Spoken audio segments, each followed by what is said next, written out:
Imagine a world plunged in darkness, a world where ignorance ruled, where tribes clashed in endless wars, where injustice was the norm.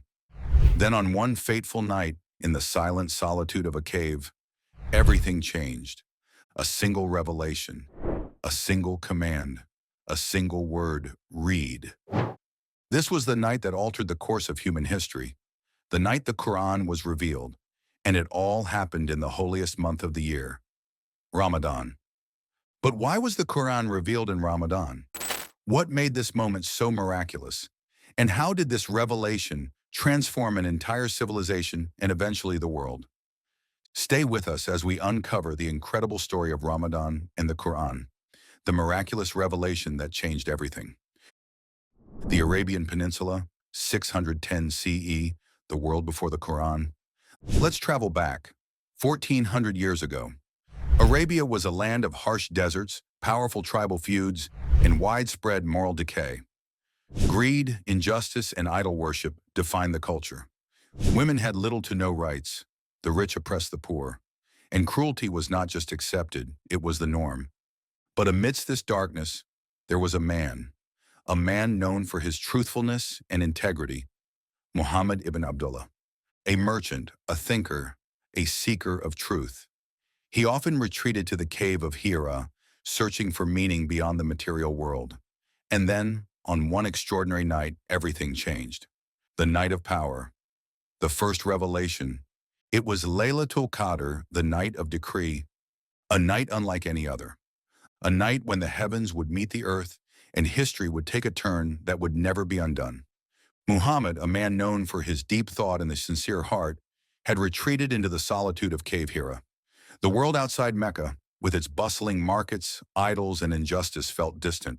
Up here, in the stillness of the mountain, he sought something greater, something beyond the material world. But tonight, this night, was different. The cave was dark, save for the faint glow of the moonlight creeping through the entrance. Muhammad sat in deep contemplation, his heart heavy with longing for truth, for meaning. His breath was steady, his mind lost in reflection. And then it happened. A presence filled the air, not of this world, not of the earth. The cave trembled, his heart pounded. It was as if time itself had paused. Before him stood a being unlike anything he had ever seen. Jibril, not a man, not a mere vision, but a presence so awe-inspiring, so overwhelming, that the very air around him seemed to shudder. And then, the command came. A voice, powerful yet incomprehensibly beautiful, filled the space. Read.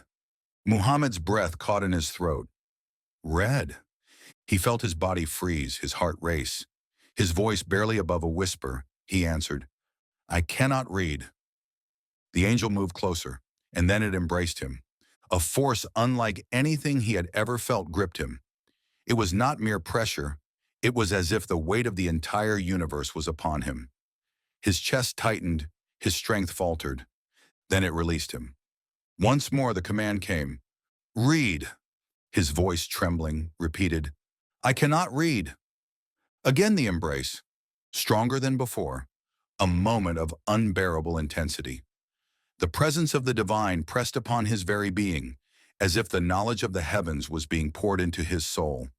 Then release. And for the third time the command, read. This time something changed. The weight, the overwhelming force. It was as though a door had opened. And then the words came, flowing, powerful, divine. Read, in the name of your Lord who created man from a clinging substance. Read, and your Lord is the most generous, who taught by the pen, taught a man that he knew not. Quran 96, 1-5. At that moment, the first verses of the Quran had been revealed. The silence in the cave felt different now. It was not emptiness, but a presence. Muhammad trembled, his mind reeled, his heart pounded with the weight of what had just transpired.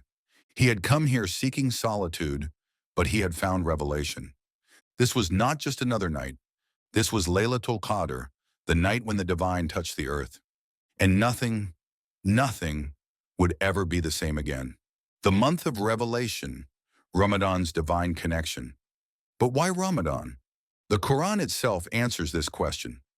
The month of Ramadan is that in which the Quran was revealed, a guidance for mankind, clear proofs of guidance, and the criterion between right and wrong. Quran 2185.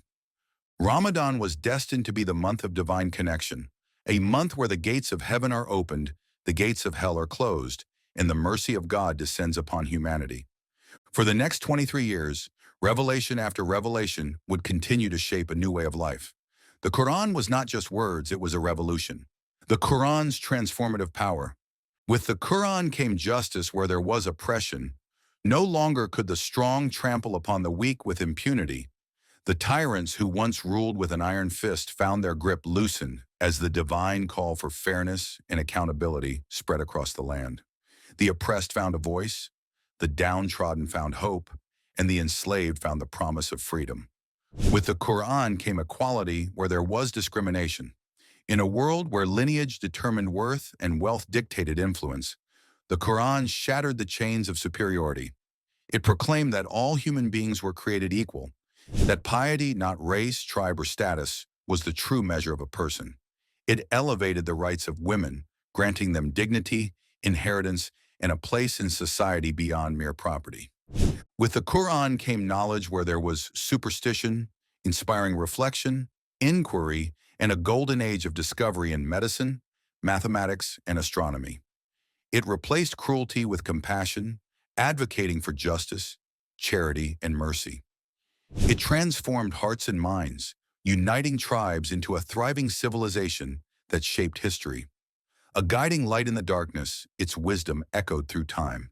And it all began on a sacred night in Ramadan with the command, read in the name of your Lord who created the Quran today, a living miracle.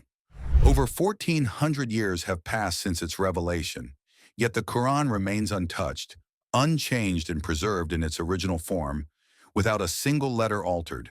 This is a miracle in itself, a testament to its divine origin. It is the only book in human history that has been memorized, word for word, by millions across generations, from young children to the elderly, across continents and cultures, from the quiet corners of small villages to the grand mosques of bustling cities. Its verses are recited daily in homes, in prayers, and in moments of solitude. It is a book that continues to inspire, guide, and transform hearts, offering wisdom for every age, every challenge, and every soul seeking truth. And then comes Ramadan, a sacred time when the Quran takes center stage in the lives of believers. It is the month in which the first revelation descended, the month where the soul finds nourishment beyond food and drink. Fasting in Ramadan is not just about abstaining from physical consumption. It is about purifying the heart, restraining the tongue, and redirecting one's focus towards self-improvement and divine connection. It is a time of discipline, of heightened spirituality, of renewal. But what about you? What does the Quran mean in your life? Have you ever paused to reflect on its words, its depth, its message? Have you felt its power the way a single verse can uplift, heal, and transform? Perhaps you've heard it recited, its melody stirring something deep within you. Or maybe you've read its translation, finding relevance in its guidance, as if it speaks directly to your soul. The Quran is more than a book. It is a conversation that waits for you to engage, to listen, to understand. Leave a comment below. We'd love to hear your thoughts. And if this video inspired you, don't forget to like, share, and subscribe for more incredible stories from history and faith. Until next time, may peace be upon you.